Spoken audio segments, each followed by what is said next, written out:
Well, thanks so much, Melinda. It's great to be part of this series. I want to thank you and your colleagues for organizing it. It's just a wonderful set of lectures. I wish I'd been able to attend all of them.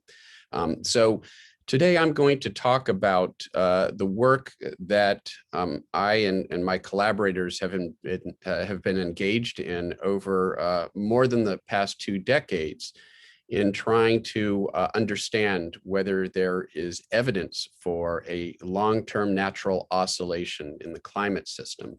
Let me go ahead and share my screen, get my presentation up here.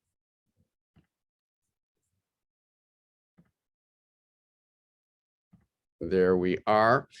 So the rise and fall of the Atlantic Multidecadal Oscillation. That's what I'm going to talk about here today.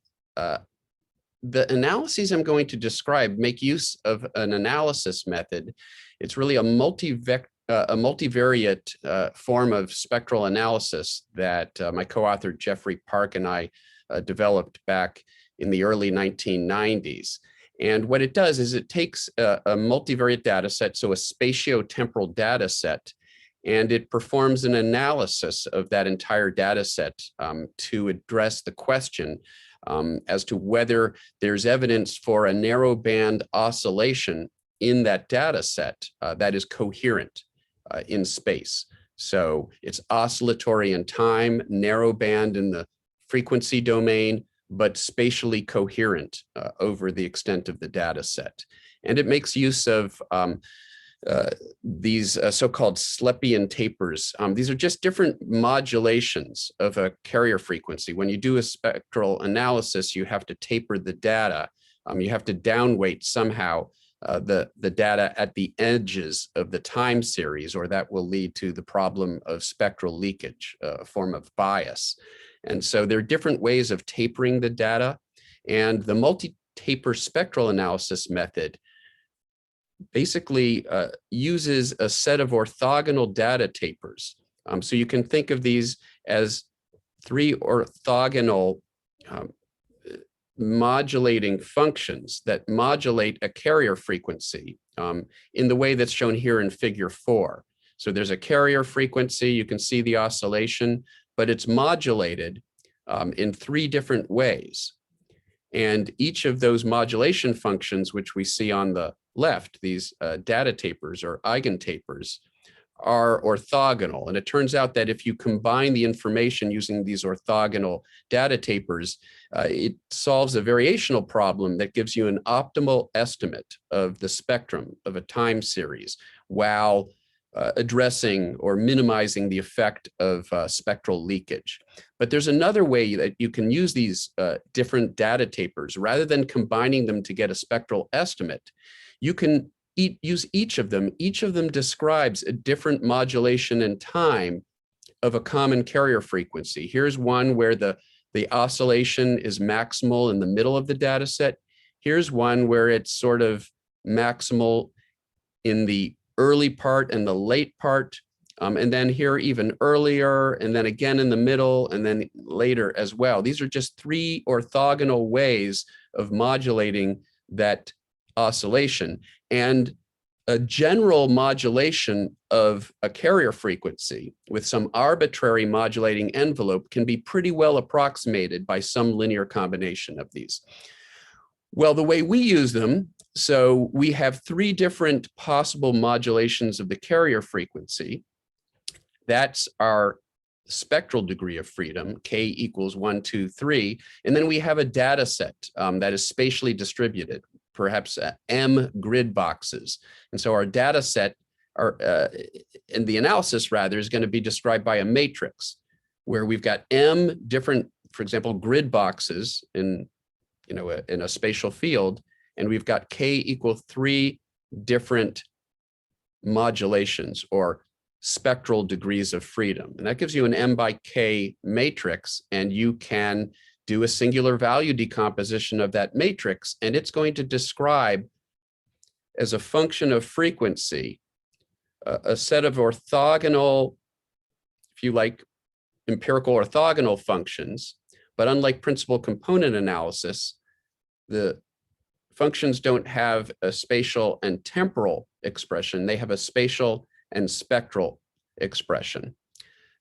Perhaps it'll be easier for me to just show you how it works with a synthetic data set. And this is a synthetic data set that sort of approximates a simplified world where there's a long-term secular warming trend.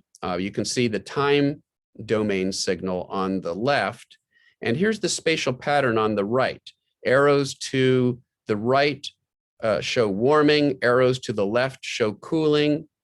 So this is sort of a spatially variable long-term temperature trend, warming over most of the domain, cooling over parts of the domain. So I've just described that. I've constructed that signal and described it exactly that way.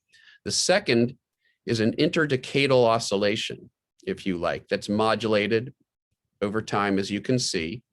And here's the spatial pattern, and it's showing the phase relationships in space. The arrows, the big arrows off to the right, would show a positive loading of that pattern, a very large one in, near the equator, but it has the opposite sign near the poles, and then it's 90-degree out of phase here, and then negative 90 degrees out of phase here, and here, and here. And if you average this pattern, because of the phase cancellation, it actually vanishes in the global average. And so here's an example of a signal that's large in the data set. It's a spatially coherent, modulated interdecadal oscillation. But if you averaged over the whole domain, for example, global average temperature, it would disappear.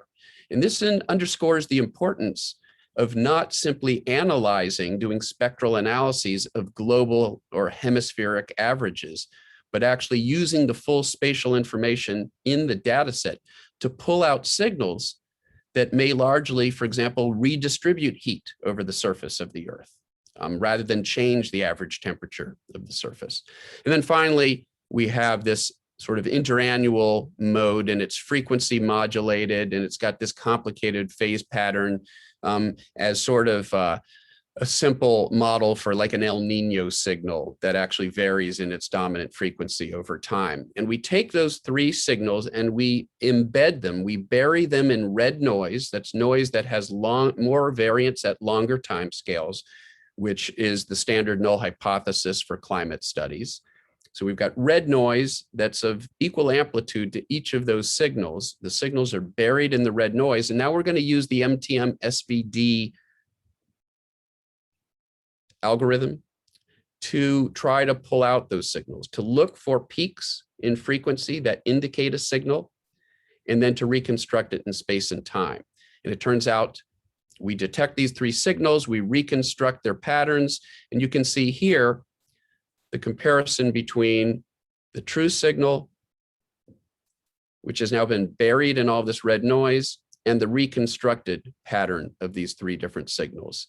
The method does pretty well. In fact, some experts who have looked at different ways of doing multivariate spectral analyses of spatiotemporal or multidimensional data sets have come to the conclusion that this MTM-SVD method really has some optimal properties when it comes to pulling out spatiotemporal signals that are oscillatory, narrow band in nature from noisy data sets. And so it's logical to apply them to climate data sets. And back in 1994, my co-author Jeffrey Park and I first applied this method to the global instrumental temperature data set. Actually, this was just 100 years of data at the time that went from 1890 to 1990.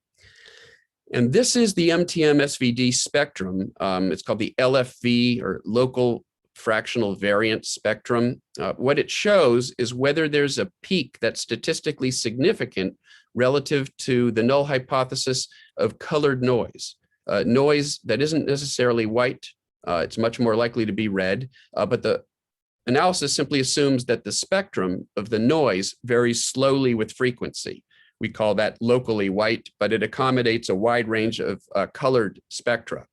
And so these 50%, 90%, 95%, 99% confidence levels are confidence levels relative to the null hypothesis, not of white noise, but of colored noise.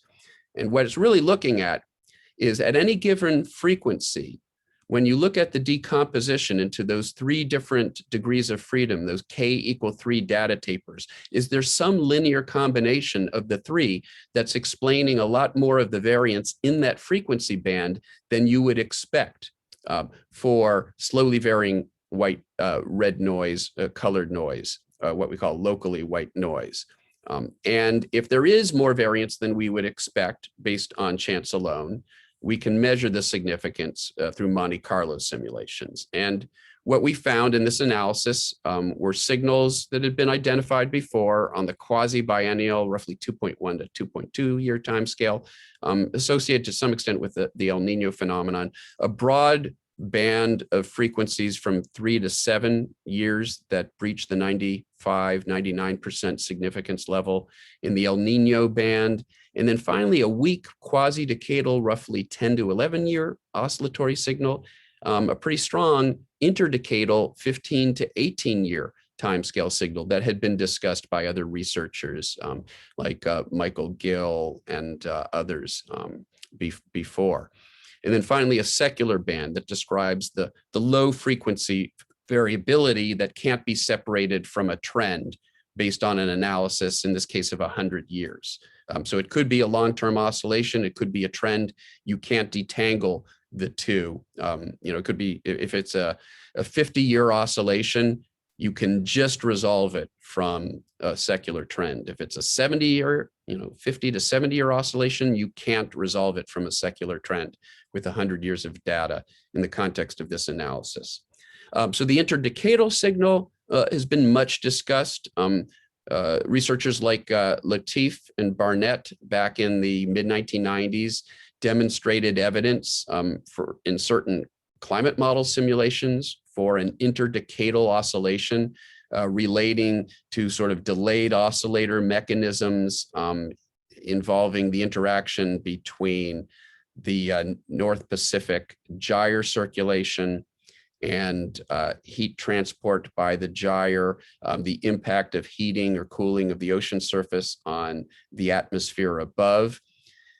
And because of gyre spin-up dynamics that have a time scale of a decade or so, you get this sort of oscillation in the coupled ocean atmosphere system in some models. And we reconstructed something that looked a lot like that in the instrumental surface temperature record.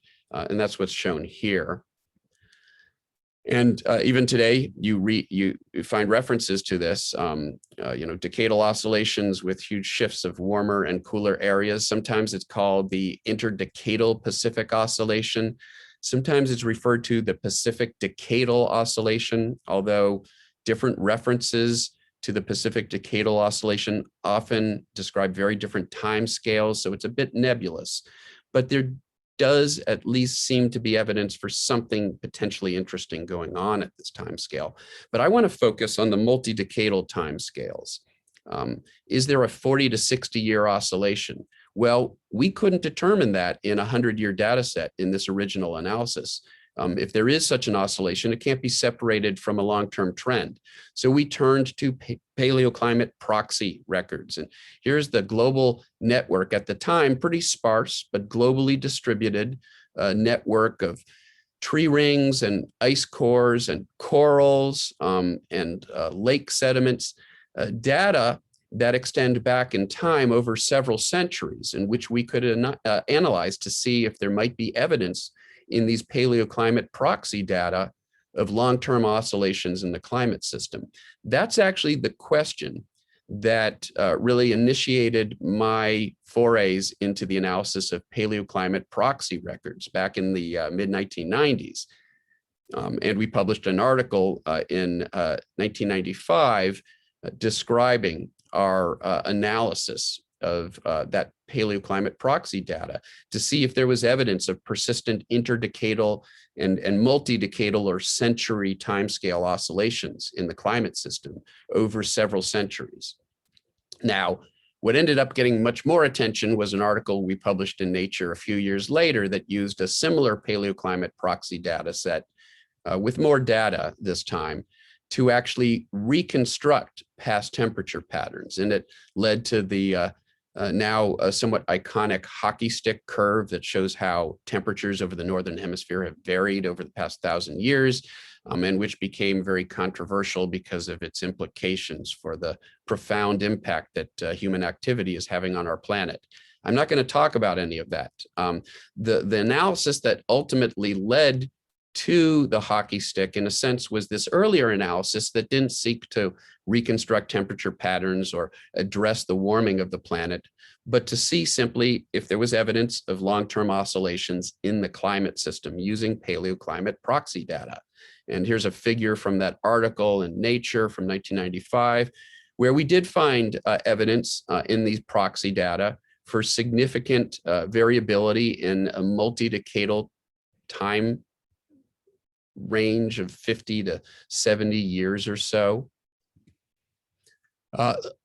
Some years later, back in 2000, 5 years later, I would co-author work with Tom Delworth of the Geophysical Fluid Dynamics Laboratory in Princeton, where they were running a model that actually produced a strong multi-decadal oscillation in control simulations. This is a more than 1,000-year control simulation. So there's no solar forcing, there are no greenhouse gas changes, there are no volcanic eruptions. This is a control simulation where the climate is just varying due to internal chaotic natural variability. And on its own, it tends to want to oscillate with this sort of 50 to 70-year time scale.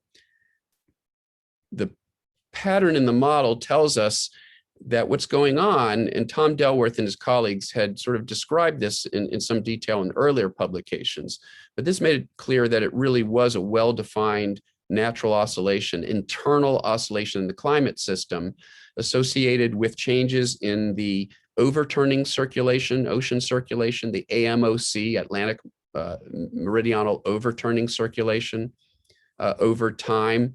This phase arrow shows how the ocean circulation is varying.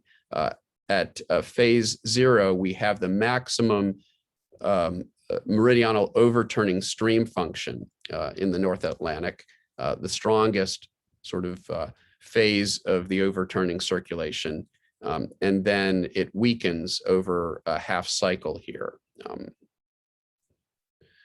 So the overturning circulation is changing, and the fields you're looking at are surface temperature, sea surface temperature, that's the coloring, and the contours represent isobars, represent changes in sea level pressure, positive sea level pressure anomalies, solid, negative sea level pressure anomalies, dashed. And I won't go through the whole story, but what's happening here is that the overturning circulation is interacting with a baroclinic horizontal gyre in the North Atlantic that is spinning up and spinning down on a decadal time scale. And as it spins up, it delivers more saline water and more warm water northward that interacts with the overturning circulation in the sinking region. And the whole thing tends to oscillate with a 50 to 70-year time scale. It's a real signal in the context of this model. Dick Kerr of Science wrote an article, wrote a commentary about this at the time, about this article. He interviewed me for it. And during that interview, he asked me, well, what should we call this new signal? And I said, well, we've got a Pacific decadal oscillation, so let's call this the Atlantic Multidecadal Oscillation. And Dick Kerr went with it. It got a name, and it took on sort of a life of its own. This became known as the Atlantic Multidecadal Oscillation, or the AMO.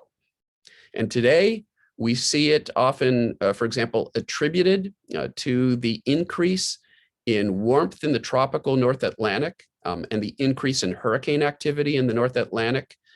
You see many researchers continue to claim that this natural oscillation is behind these observed changes, these climate impacts like North Atlantic hurricanes. Just this year, as the hurricane season started up, there was an article in the Washington Post that said that hurricane activity is going to be at a high level once again because of the Atlantic Multidecadal Oscillation. Again, this is a term that I coined more than 2 decades ago. And I've remarked at times that I feel like I gave rise to a monster, like Frankenstein's monster, because this supposed signal, the AMO, has been often taken out of context and used to describe a very broad array of climate impacts that I would argue have nothing to do with any natural oscillation in the climate system. We've actually pointed out that in our own statistical modeling, we do better than the groups that use an AMO index. We don't use an AMO index in our statistical modeling of North Atlantic seasonal tropical storm counts. We use the actual temperature of the actual sea surface temperatures in the main development region in the North Atlantic for hurricanes and tropical storms, rather than, for example, subtracting off some trend and calling what's left over an oscillation.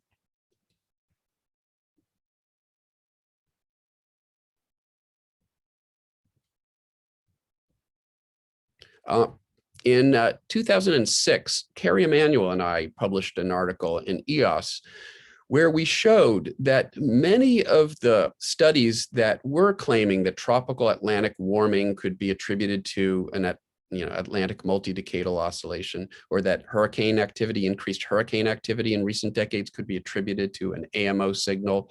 What we showed was that what a lot of these people were calling the AMO was not internal variability, it was forced variability. And what's going on here, we've got increasing greenhouse gas concentrations over the past 2 centuries. But you've also got increasing sulfate aerosols from the 1950s through the 1970s with the implementation of the Clean Air Acts in the United States and in Europe. And those two things together cause a deceleration of warming in the 1950s and 70s, and then an acceleration of the warming after the passage of the Clean Air Acts. And that's especially large over the North Atlantic in the summer, because there's been a large decrease in the sulfate aerosol loading of the atmosphere in that region. And in the summer, when you have the most incoming sunlight, aerosols are reflecting the most sunlight back to space. So you have the largest negative radiative forcing. In fact, in the North Atlantic during the summer, you have a negative radiative forcing due to aerosols over the past half century that's more than -1 watt per meter squared. It's almost as large as the warming from greenhouse gas increases. And what we showed is if you account for those two forcings and remove them, then you no longer see evidence for an oscillation, for a multidecadal oscillation. For example, for anything that has a peak in the power spectrum that is significant in that frequency range. So the implication is what a lot of people are calling an oscillation is simply what happens when you take a warming pattern that got warming early, flattens out, and then accelerates late in the century as you get rid of those sulfate aerosols. If you take that pattern and you subtract off a linear trend, which is a naive way of trying to account for the forcing, because the forcing isn't a simple trend. We just said, you've got greenhouse gases that increase over the long term. You've got sulfate aerosols that really kick in the 50s through 70s. So if you naively subtract off a linear trend and you call what's left over an oscillation, you may claim to have an oscillation, but it's not internal in nature. It's simply, in large part, the residual forcing that isn't accounted for by a simple linear trend. And so we showed that in this article. Now, 15 years later, just a year and a half ago, we published a new analysis where we analyzed the so-called CMIP5 simulations, the multi-model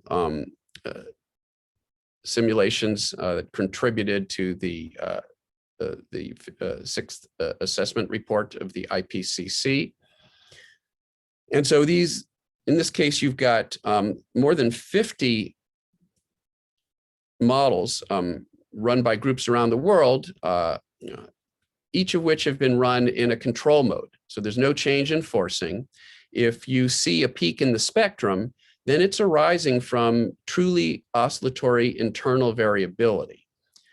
What I'm showing you here is the result of applying the MTM SVD to all of those control simulations, more than 50 simulations. The dark gray show the area where 68% of the simulations come in, and the light gray shading shows the 95% region. So 95% of the simulations fall within the light gray, 68% within the darker gray. The blue, the thick blue, that's the spectrum, the LFV spectrum of the surface temperature observations from 1850 to present. More than now, 170 years of surface temperature data, where now you're long enough to isolate a potential multi-decadal oscillation from a trend. And sure enough, here in the observations, you see a trend, you see a peak at about 40, maybe 45 year period that's significant at the 99% relative to the null hypothesis of colored noise. The thick black, by the way, is the average of all of the simulations. So all of the simulations, if you look at the control simulations, they have a tendency to produce peaks in that sort of 3 to 7 year El Niño band. The coupled models today do a pretty good job in reproducing the true internal oscillatory nature of El Niño. And you see that in the models. In fact, even the multi-model mean here, where different peaks, if they come in at different time scales, if they're not all at the same place, they're going to tend to average. But even with that canceling, you see a peak that almost reaches 90% in the ensemble mean. So that's pretty convincing evidence that there is significant oscillatory variability in these models on the interannual timescale. However, there's no evidence in these models of significant oscillatory variability on the multidecadal timescale. You can see the average, the multi-model average is pretty flat. It's near the median level of significance of very few of the simulations, basically the same number you would expect from chance alone, are exceeding the 90% confidence interval. So the control simulations of current generation models do not, in general, produce an AMO-like signal. They produce oscillatory El Niño variability, which we expect them to, but they don't produce an AMO signal, and yet the observations do. The observations, the blue, do show this multidecadal peak. Here's one model, by the way, the GFDL coupled model, that does exhibit, you can see it here, it's the green, the blue is the observations again, the green is this model. This model does exhibit a statistically significant peak in that multidecadal range. But again, in 50 models, you're going to expect 2 to 3 of them to exhibit a peak significant at the 95% level at any particular frequency. So if you look across the ensemble, there's no evidence overall for a tendency for peaks on that time scale in the models. But you can find an isolated model that does produce it, and this GFDL model does, and you can see the spatial signal and the temporal signal. You can see there is some semblance of sort of multi-decadal oscillatory behavior in that simulation. All right, so now we want to understand the control simulations in general don't produce an AMO. The results are consistent with chance expectations from noise, no evidence of oscillatory behavior on that timescale in the control simulations in general across the CMIP5 ensemble. But now we've analyzed the historical CMIP5 simulations. Again, I think more than 50 models driven with historical forcings, anthropogenic forcing, as well as natural forcing, but increasing greenhouse gas concentrations, changing sulfate aerosol concentrations. And now those models, again, the same convention, the gray shading shows the 68% and 95% regions among across the ensemble. There 2 models are shown for comparison. 2 specific models are shown for comparison.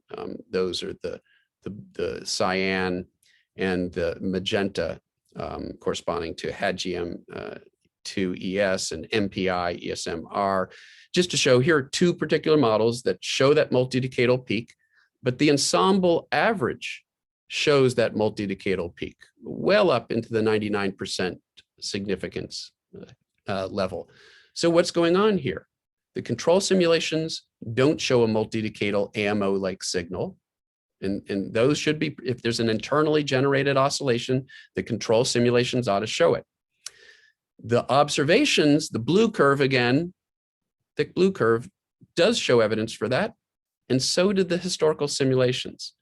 Well, let's look at 3 different simulations and the observational record and reconstruct, using MTM-SVD, we can reconstruct the spatiotemporal pattern of that AMO-like signal that we see in these historical simulations. Here's that. So here's the observations. Here's the HADGM2 ES model. Here's the MPI ESM LR model. And here's an analysis from a previous article where we show what happens if you do that naive thing of taking the overall surface temperature data, subtracting off a linear trend, and you just look at what's left behind. And we know that you're going to get a lot of forced variability when you do that, and that's shown here. Well, look at this. There are the observations. That's the MTM-SVD reconstructed signal in the observations. That's one model. That's another model. That's this other analysis. And in every case, the multidecadal signal is in sync. If this was really an internal oscillation, its phase should be random from one simulation to the next. It shouldn't always have a peak and a trough in the same place, but this does. And the reason for that, as we show in the article, is that what you're seeing here isn't an internal oscillation. It's residual forced variability associated, in this case, this negative peak here is really driven by that sharp decrease in sulfate, that sharp increase in sulfate aerosol forcing from the 1950s to the 1970s, and then the decrease in aerosol loading as we pass the Clean Air Acts. And that's basically producing what looks like a coherent oscillation among these different models. So in the modern era, what has been attributed to the AMO is not an internal oscillation. It's residual forced variability based on naive analyses that don't account for that forced variability and just call the overall low frequency pattern an oscillation when in fact it's externally driven. But what about the proxy data, right? If this is largely due to, for example, the competition between greenhouse forcing and sulfate aerosol forcing during the latter half of the 20th century, why is it that we see these multidecadal peaks in climate proxy data, as we showed back in 1995, more than 25 years ago?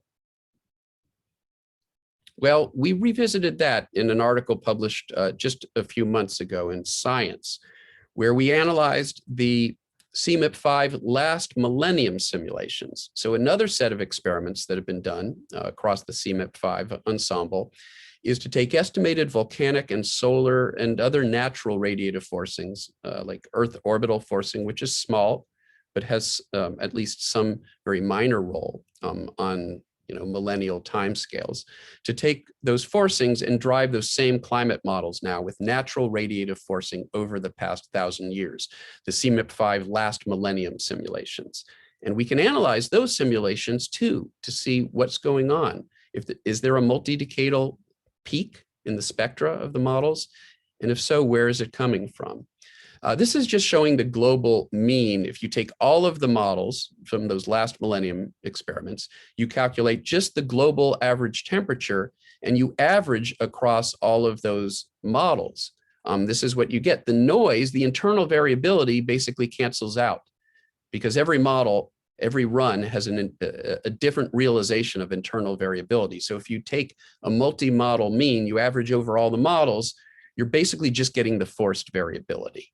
And what we see here, the yellow is a multidecadal smoothing, and you can see that that multidecadal smooth is greatly influenced by these huge negative spikes. These are the big volcanic eruptions over the past 1,000 years. And where you get a big volcanic eruption, you get a sharp cooling that takes, a decade or even two to fully relax back to climatology. And so you're introducing a multidecadal timescale. And it turns out, in part because of the coincidental timing, pacing of these big eruptions, you can see that in many cases, they're spaced sort of, half a century or so apart. And there's this multi-decadal relaxation time response to each of them. That leads to a lot of apparent oscillatory, low frequency, multi-decadal variability. All of this multi-decadal variability you see here, the yellow curve, that's forced. There's no internal variability. We're dealing with the multi-model mean, more than 50 models. The internal variability has been squashed down to nearly zero in the multi-model mean. It gives us a hint as to what might be going on. Here now, on the top are those control simulations, the CMIP5 control simulations. We already looked at them. It's the MTM-SVD spectra, and it's pretty flat. We see no evidence for any multi-decadal peak in the ensemble average in these control simulations. On decadal timescales, it's flat. Nothing interesting going on. What about the last millennium simulations down here? Well, lo and behold, now there's more structure. The thick black, once again, is the multi-model mean. We see some significant peaks, even in the average across the entire ensemble on interdecadal and multidecadal timescales. You can see some really big peaks in some of these simulations centered at about 60-year period. And there's a peak in the ensemble mean that's significant at the 95% level. So no multidecadal peaks, no tendency for a multidecadal peak in the control simulations, but there is a tendency for a multidecadal peak in the last millennium simulations. Now on the bottom here, we've taken, again, that global average temperature averaged across the entire ensemble and calculated its power spectrum. So once again, anything that appears here is coming from the forcing. The internal variability is gone. We've taken the global average temperature and averaged it across more than 50 simulations. The internal variability is basically gone. The structure in the spectrum is coming from the forcing. And look at that. There's a peak on that 50 to 60 year, 70-year time scale in the spectrum of the ensemble average, global average temperature. That's coming from the forcing, and that's what's leading to these peaks in the multivariate analysis of the spatial temperature fields in these simulations. In fact, you can do something even simpler. We're going to take the actual solar and volcanic radiative forcings that were used by modelers in the last millennium simulations. And they used them to drive, elaborate coupled ocean atmosphere models. But we're now taking a zero-dimensional energy balance model. So there's nothing but the forced response. It's the simplest possible climate model. And we're taking the forcing, the estimated radiative forcing from volcanoes and solar irradiance variations as estimated for these CMIP5 last millennium experiments, and driving an energy balance model. You can drive it with solar only, solar and volcanic only, and those are what the different colors show. The red is driving it with both solar and volcanic. So those are the time series over the last millennium, using different combinations of forcings, because there were actually 2 different solar forcings and 2 different volcanic forcings that were used in the last millennium experiments. We don't know the exact forcing. Different researchers have come up with different plausible histories. And so we tend to look at different possible choices of those forcings, because no one unique estimate is likely to be the right one. And on the right are the spectra. And I just want to draw your attention to this. Clear multi-decadal spectral peaks at 50 to 70-year time scale, simply from a global average temperature that is the result of taking a zero-dimensional energy balance model with no latitude, no longitude, no altitude, just a single zero-dimensional point in space that represents the temperature of the planet. And even that shows a very clear multidecadal peak that's coming from the forcings, and it turns out it's coming from the volcanic forcing. The pacing by the volcanic forcing, as we saw earlier, is giving us that appearance of a multidecadal oscillation. This is taking one particular climate model in the last millennium simulations, the NCAR, the GISS E2R model. They did several simulations. Here's one of their simulations. We take the multidecadal peak in the MTM-SVD LFE spectrum, and the MTM-SVD analysis allows us to reconstruct the pattern in space and time. That's the spatial pattern of explained variance.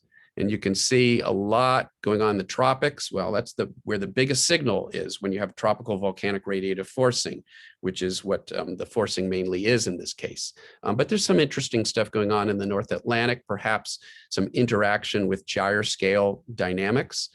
But that's the pattern of the signal in space. That's the pattern of the time. And those big negative peaks in the reconstructed time signal, they're associated with those big eruptions. So this apparent multidecadal oscillation over the last millennium, prior to the historical period, prior to anthropogenic forcing, is instead coming from volcanic forcing. This is just reconstructing the spatial evolution of the signal as it evolves over a half of a typical sort of 60-year apparent cycle. And it turns out if you look at the zero phase of the signal, that's when the volcanic forcing hits. This looks a lot like the estimated response to volcanic radiative forcing, the greatest cooling in the tropics where you have the largest forcing. But if you look at the evolution of the signal, 5, 10 years, 16 years, now a quarter cycle into one of these, apparent oscillations, you see some interesting stuff going on in the North Atlantic. And so what I would argue is this is basically volcanic forcing, but it's interacting with some of the components of the climate system, including the North Atlantic gyre circulation. So you get some interesting features in the North Atlantic that can happen, but it's not an internal mode of variability. It's simply part of this forced response. And so I'm already over time, and I know that there are a lot of questions, so I'll just leave my conclusions up here for a moment, take a drink of coffee before I entertain any questions that you have. Thank you very much. Thank you so much, Mike. It was a really very interesting presentation and also a very clear presentation. So one could follow the arguments very well, I would say. Thank you very much. I'm going to leave the share mode. No, I'm no longer. Yeah, you closed the screen sharing. I did. Okay. But I didn't close my PowerPoint. That was the problem. All right. Thank you very much. Yes, thank you. And I think your presentation shows also that how important it is to be careful when we pre-manipulate our data we analyze, right? Even though if we consider that we are doing some standard technique, I would say, but that is still changing the data and it's changing the results. Yeah, absolutely, Melinda. And one of the things that's frustrated me for some time is the naiveness in this idea that, because when you say that I'm going to subtract off the linear trend to get rid of the forcing, you've imposed a model. Your statistical model is the net result of greenhouse gases, sulfate aerosols, volcanic and solar forcing is somehow a simple linear ramp. And it's clearly the wrong model. The famous George Box once said, all models are wrong, some are useful. Well, that model ain't even useful. Indeed. Indeed. And one thinks that is just a simplification, but usually one doesn't think that one induces errors by that into the analysis itself, I think. Yeah, I think there's some important lessons. So even though the community we went through this, I would argue it was sort of a wrong turn or a dead end. We went down the wrong road for 2 decades, but I think we learned a fair amount in the process, and that's okay, right? That's how science works. I'm curious, was there a point when you just realized that you should interpret your previous results in a different way, or was it like a long-term process? There was evolution over time, but I would say that, my friend Carrie Emanuel and I, is when we started to talk about this back in 2004, 2005, he was the one who actually convinced me that what we were seeing, he and I were actually working on an article together, and it sort of started out. I started out that article with the assumption that there was an AMO-like signal. Over the course of working with Carrie, he convinced me that there really wasn't, that it was an artifact. And we came up with this simple statistical model using global temperatures and different forcings to try to tease out the forced component. It was sort of a simple way of doing that, but I think the insight that it yielded was the right insight. And so, I think it's a good example of where constructive and sometimes even oppositional feedback from our colleagues can lead us in the right direction. He convinced me that I was wrong. And I've come full circle now, more than 20 years later. Yes, indeed. That's very important. Yeah. Oh, actually, we only have one question until now. Oh, which okay. I will read. So it's from Christian Müller. And the question is, would you attribute the Little Ice Age to the 13th century volcanic event that appears on your graph? Yeah, thanks, Christian. It's a great question. And, there's been a lot of discussion of this over the years because we sometimes mean different things. The Little Ice Age is often referred to, often attributed to different periods of time. It's not a consistent, some people say, the 19th century, others the 17th century, others the 1500s to the 1800s. And the climate is complex. So what's happening is really going to depend on what time frame you're talking about. And definitely over most of the past 4 centuries, aside from anthropogenic forcing, but during the pre-industrial period going back to, say, 1600, 1500, the dominant forcing was this series of very large volcanic eruptions that overall, here's the thing about volcanic variability. Unlike, say, El Nino, it doesn't have a zero-sum impact on the climate because volcanic eruptions radiatively only cool. So even though the time scale is short, they cool the climate for relatively short period of time, no more than a decade or so, they only ever cool the climate. They don't warm the climate. So if you have a period where there's a lot of volcanic activity, you're going to have a cold period of time. And in a global sense, that's what was going on in the Little Ice Age. Now, colleagues of mine, collaborators of mine, like Drew Shindell, formerly of NASA GISS, now at Duke University, has done some sophisticated modeling over the years using the GISS coupled model, the NASA GISS model, where they actually put in interactive ozone photochemistry. And it turns out that's really important when you look at solar forcing. With solar forcing, the net radiative impact we find to be very small. It doesn't have much impact on global average temperature. In the latest IPCC assessments, it's down in the hundredths of a degree in terms of hundredths of a degree Celsius in terms of its impact. Volcanic forcing is clearly the dominant global radiative forcing. But solar forcing interacts with stratospheric dynamics, for example, through ozone photochemistry. It changes temperature gradients in the lower stratosphere, the upper troposphere. If you change those vertical temperature gradients through thermal wind, you can get large changes in atmospheric circulation. So what Drew has shown is that during the Little Ice Age, when there was a drop in during the part of the Little Ice Age that we're going to call, the 17th century, the early to mid 1600s, the so-called Maunder minimum, when there was a minimum in solar activity, when we saw no sunspots, or we didn't see them, but observers saw no sunspots, and we can infer from that solar radiance was at a relatively low level. We can try to estimate what that was. That's uncertain because it involves all sorts of assumptions about how sunspot activity relates to irradiance, but it was probably somewhere on the somewhere in the range of negative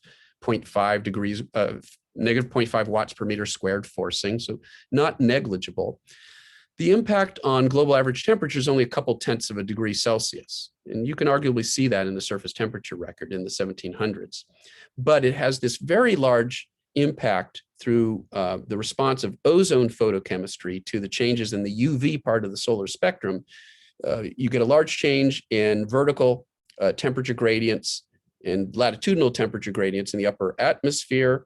That drives a very strong negative AO or NAO-like pattern. So you get a large change in the westerly winds in the North Atlantic and neighboring regions, a negative sort of Arctic oscillation or North Atlantic oscillation pattern that gives you a really big cooling, for example, over Europe. And so you can get these large regional responses that largely cancel in a global average because they're related to circulation changes. They're still forced. In that case, that we infer that cooling in Europe is forced, but it's forced through a circulation response to the underlying forcing. So it gets pretty complicated. And I have an article that I've just submitted that'll hopefully be coming out within the next year or so.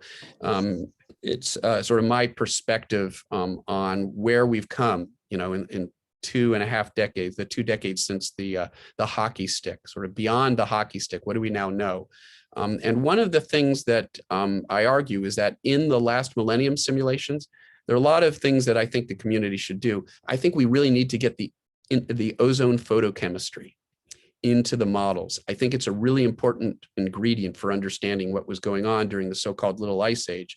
And as long as those last millennium experiments don't include ozone photochemistry, which most modelers, of all the things that they thought they could ignore, that was sort of often one of them. It's like, well, we want to really, resolve the Gulf Stream and get good, good resolution in our oceans, all these other things we've been doing to try to improve the models, but we're leaving out a really important process, a set of processes. So we need to get the ozone photochemistry into those models because I think it's an important part of the story.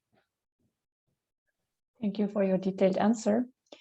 So we have a couple of questions now, and Great. The next one is from Stephen Griffiths. And the question is, do you think that ocean and coupled climate models that do show self-sustained AMOC oscillations on the 40 to 70 year timescale as problematic or spurious? Yeah, thanks, Stephen. It's a great question. I wish I had a great answer.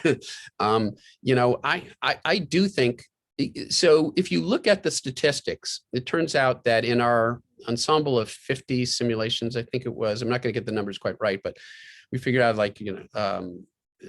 it was more than 50. I forget exactly how many realizations there are in total, but by chance alone, if you do the statistics, you should get 4 of the models should show a multidecadal peak in that data set of 50 something, and 7 of them do.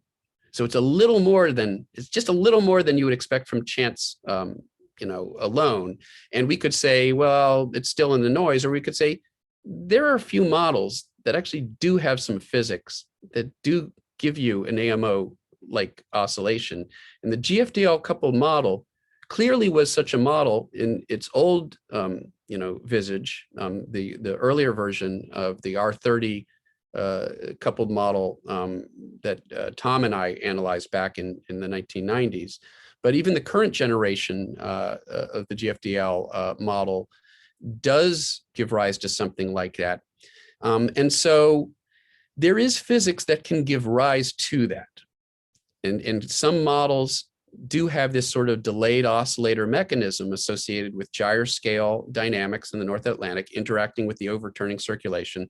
And there's so much uncertainty in all of that, right? Because, rarely, for example, do the models really resolve the baroclinic warm and cold core eddies in the Gulf Stream. So even if we've got something that sort of looks like a Western boundary current, we don't have the right eddy structure, and that's important. The overturning circulation is still highly parameterized. We sort of tune it to get the right, for roughly 18 sphere drips of deep water formation in the North Atlantic.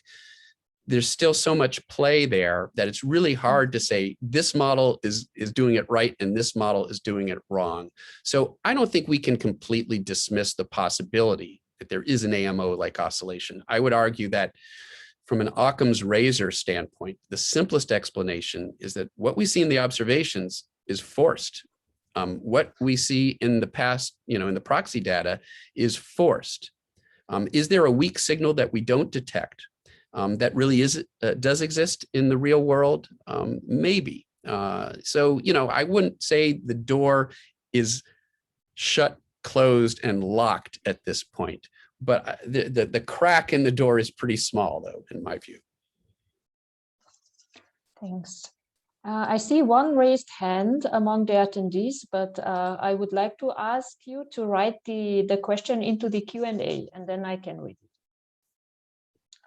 So the next question is from Katinka Bellomo. She says, many believe... Sorry, what was the name again? Katinka Bellomo. Katinka, okay, yep. Katinka. Many believe that the response of models to aerosol forcing is unrealistic. What would you respond to that? Also, how do you think the AMOC forcing fits into the picture of externally forced multidecadal variability in the North Atlantic? Yeah, thanks, Katinka. Great questions. So in some other work that I've been involved in with Stefan Rahmstorff and colleagues at PIC in Potsdam, Germany, we've shown through reconstructions, but also modeling, that there is this sharp decrease in the AMOC over the past century that appears to be anomalous. So there appears to be evidence that the AMOC is slowing down now, whereas climate models don't predict that to happen in response to freshening from ice melt until later this century. So there's some really interesting questions about the forced response of the AMOC. Now, this isn't the AMO. It involves the meridional overturning circulation, but we're talking about the AMOC, the circulation itself, and the trend in that circulation, and the fact that it appears to be slowing down. And there are a variety of measurements that now demonstrate that. Stefan and colleagues had an article just within the last year or so that introduced a new array of proxy data and other measurements that really seem to be giving us a consistent picture.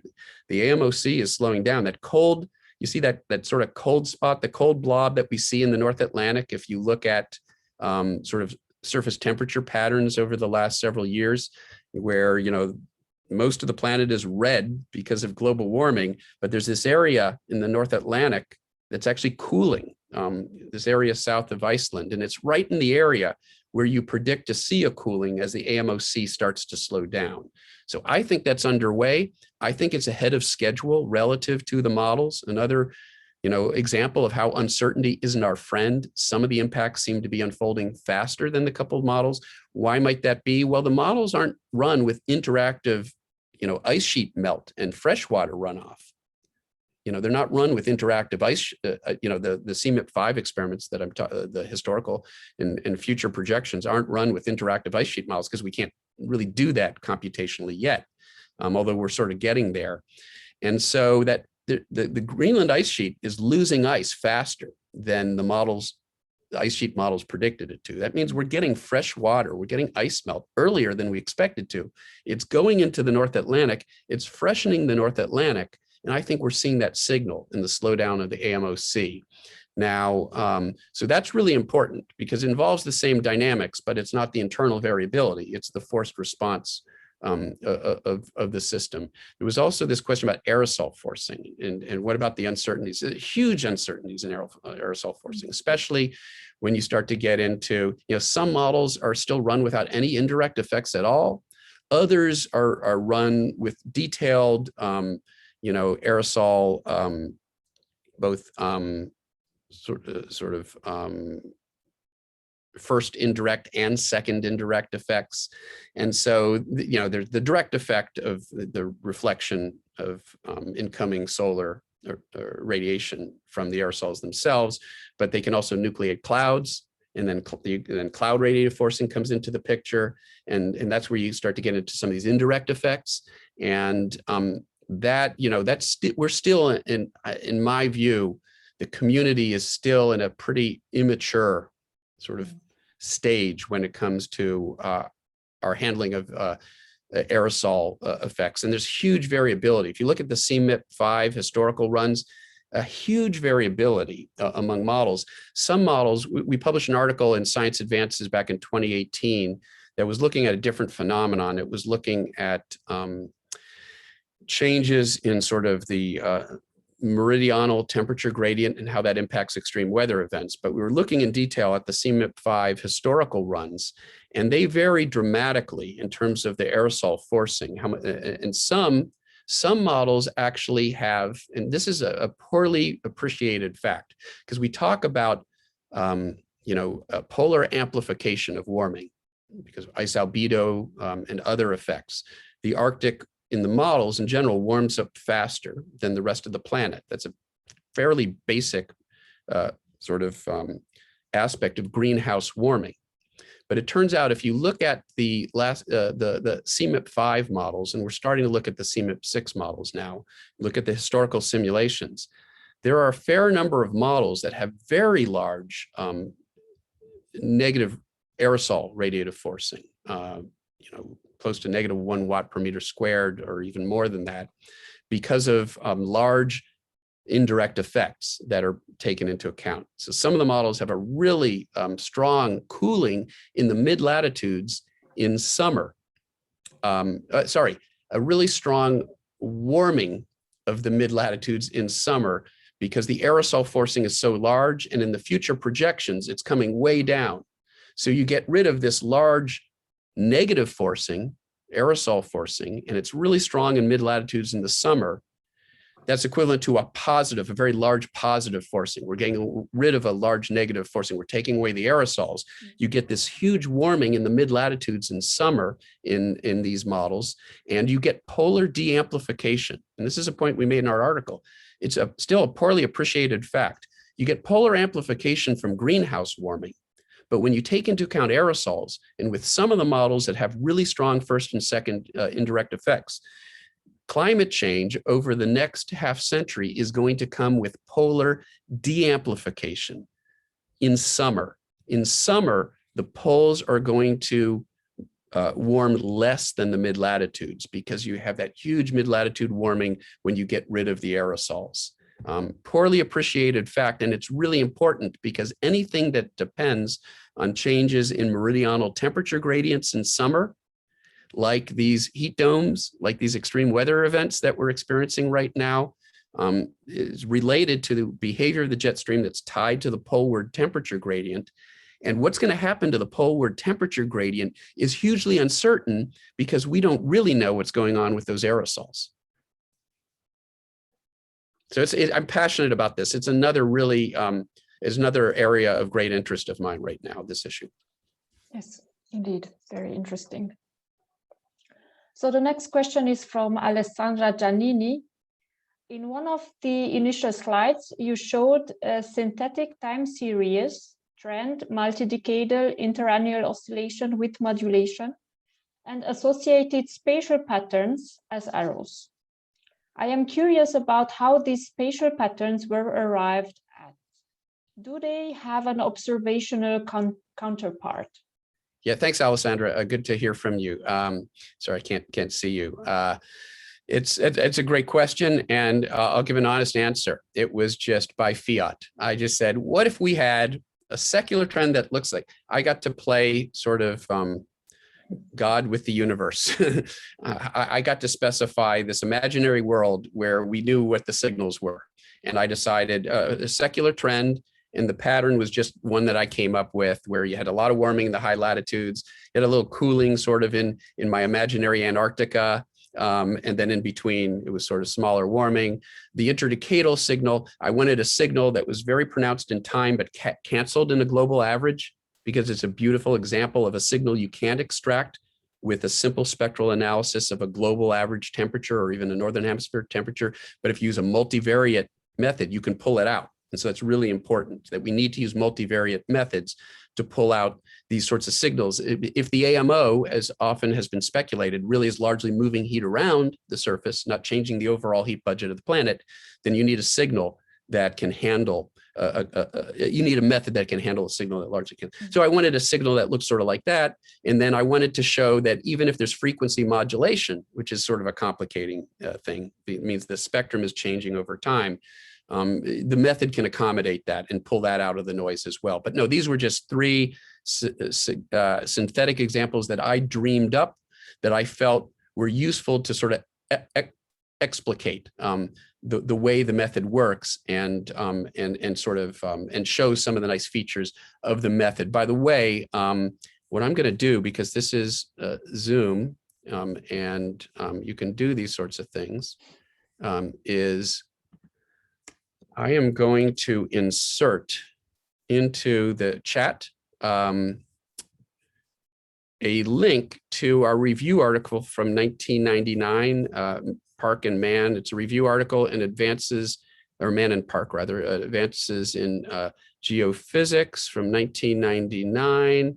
And here it is. And I am sticking it into the chat box. And then, so if people are more interested in the details, not to panelists, I want this to go to everybody. So panelists and attendees. And here is the link to our review article. It goes through the synthetic examples and all sorts of other details about the method in comparison with other methods as well. Thanks. Thank you. Great.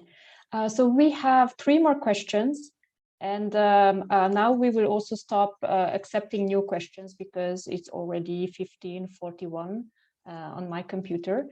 So the next question is from Chiranjeevi Dasari. I'm sure I cannot pronounce the name properly. The question is whether ozone hole influences the climate change prediction for the future. Yeah, it's a great question, and you know, so I was actually involved with some work back in 2009 with Eric Steig of the University of Washington, and we were interested in using actually just using certain statistical infilling methods to look more closely at what's going on with Antarctica over the last several decades, because there's been quite a bit of uncertainty. There was a belief, for example, that Antarctica was cooling, you know, for a number of decades, and it turns out that if there are the data are very inhomogeneous, and so it's hard to get a meaningful average temperature for Antarctica without using sophisticated methods to fill in the data gaps. And we used an EOF-based method to fill in the data gaps. And we also looked at an up-to-date, some of the analyses that had argued for cooling of Antarctica were based on somewhat old data. And so in this 2009 article, which, what the heck, I'm gonna, again, it's Zoom, so I can just paste it in there. This will just take a moment, sorry. Steig et al.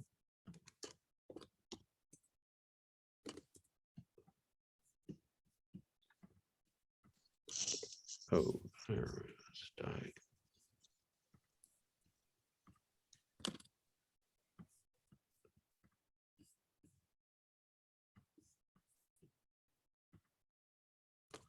Steig, Antarctica.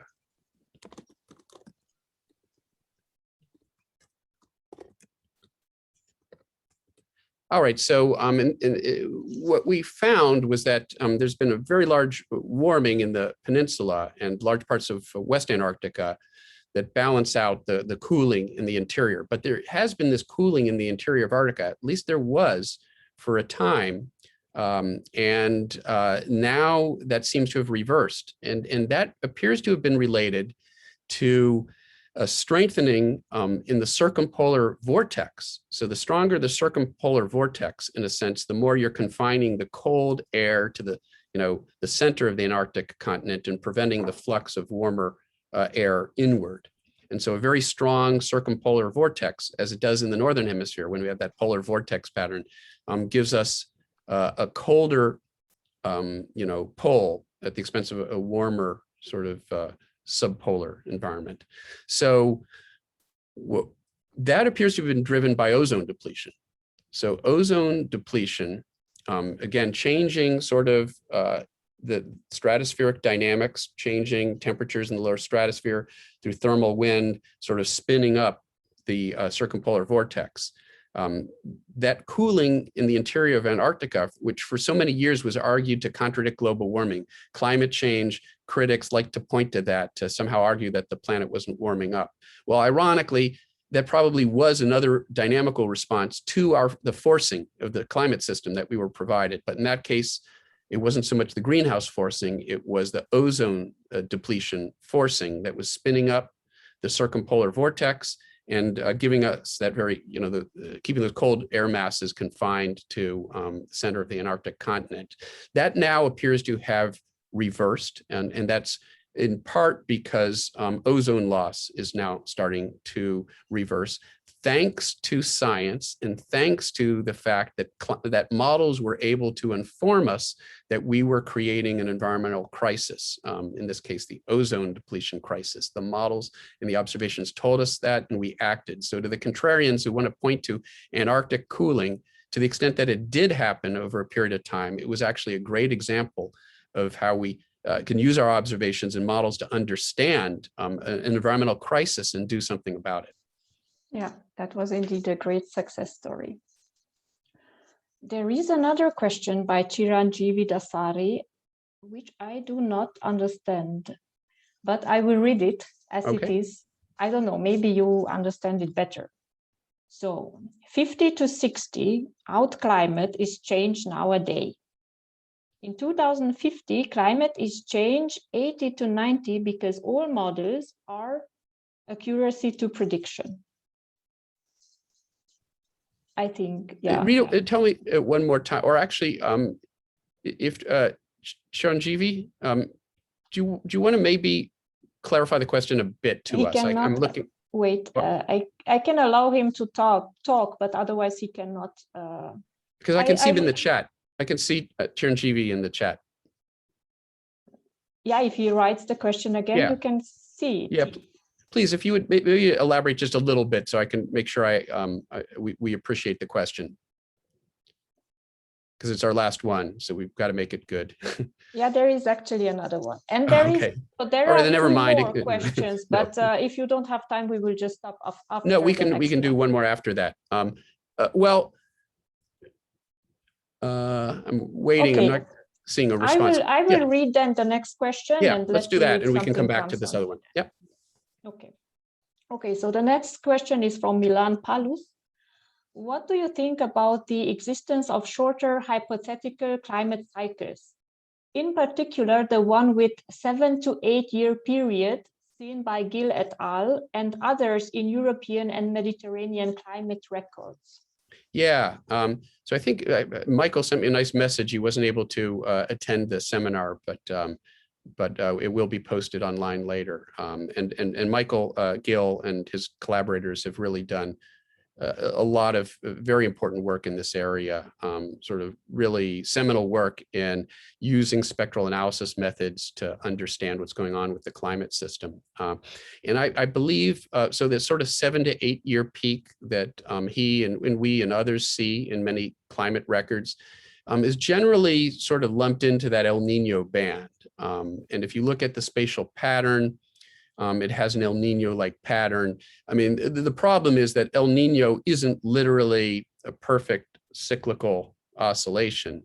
It isn't, it has narrowband features, but those narrowband features are located sort of in different parts of the spectrum, broadly from 3 to 7, 8 years.